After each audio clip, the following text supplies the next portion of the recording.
হওয়ার পরে একদম নিচে দেখা যাবে যে টোটাল কতগুলো ডাটা আছে 2243। তাহলে এই লিঙ্কে আমার ডাটা আছে 2243 আর পেজ আছে 1 2 3 4 এভাবে 150টা।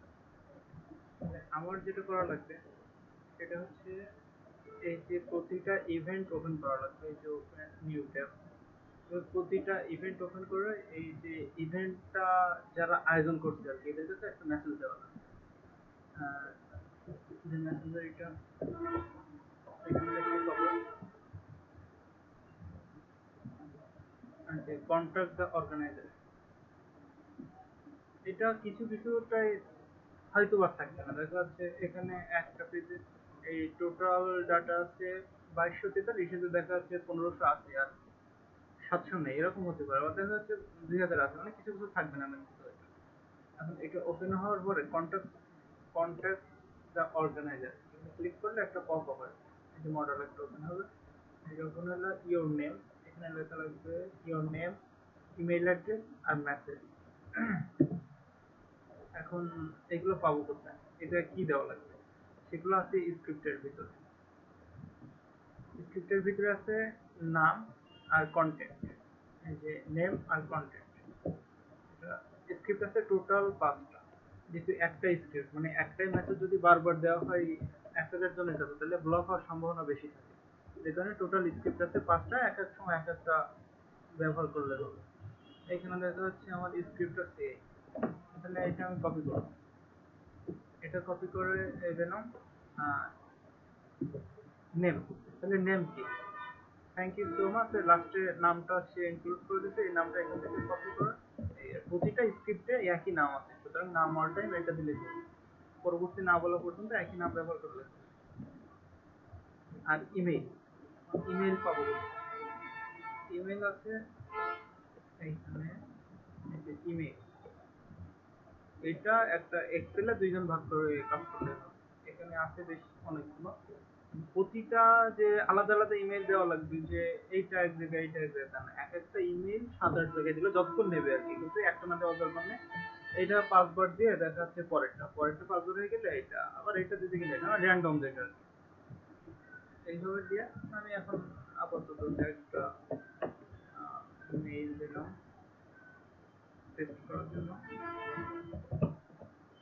আমি উল্টোপাল্টা একটা মেইল দিলাম, আমার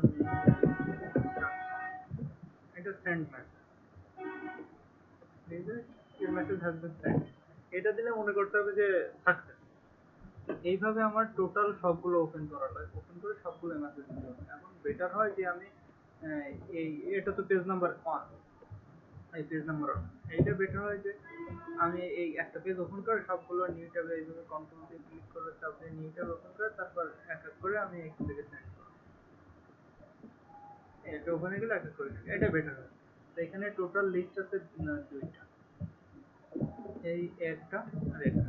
এই ফার্স্টটা তো অলরেডি ওপেন করলাম, আর সেকেন্ডটা ওপেন করে দেখি যে কতগুলো ডাটা আছে।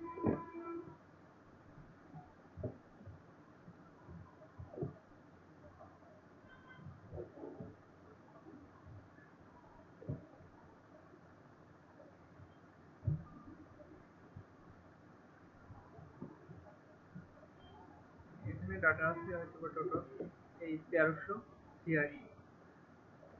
তাহলে টোটাল সেন্ড করা লাগবে 3000, আজকে টোটাল সেন্ড করা লাগবে 3000, হয়তো বা কালকে আবার বাদ বাকি লাগার সম্ভাবনা বেশি, কিন্তু আজকে টোটাল ম্যাক্সিমাম সেন্ড হবে 3000। তাহলে এইখান থেকে 1386টা টোটাল সেন্ড হবে, মানে এই যে সেকেন্ড লিঙ্ক থেকে 1386টা টোটাল সেন্ড হবে। আর ফার্স্ট লিঙ্কে আছে কতটা, ফার্স্ট লিঙ্কে আছে 2243। তাহলে টোটাল সেন্ড করা লাগবে 3000, মানে এখান থেকে এটা মাইনাস করলে যেটা আসে সেটা এখান থেকে সেন্ড করা লাগবে। অথবা তাহলে এটা ফার্স্টে যখন আছে তাহলে এটার 2243টা সেন্ড করার পরে আর বাদ বাকি যেটা থাকে সেটা এখান থেকে, তাহলে এটা 2 নম্বরে আছে, এটা কিছু বাকি থাকে। টোটাল ম্যাক্সিমাম সেন্ড হবে 3000, এটাই। আর আবারও বলে যে এই যে স্ক্রিপ্ট আছে, এখানে স্ক্রিপ্ট মানে মেসেজের কন্টেন্ট, এর ভিতরে 5টা কন্টেন্ট আছে। আর এই ইমেইল আছে হচ্ছে এই, এর ভিতরে অনেক ইমেইল আছে, সম্ভবত 100+। এই র্যান্ডম ব্যবহার করা লাগবে, স্ক্রিপ্টও র্যান্ডম, ইমেইলও র্যান্ডম। এই কাজটা খুব স্বাভাবিক simple কিন্তু একটু সময় লাগবে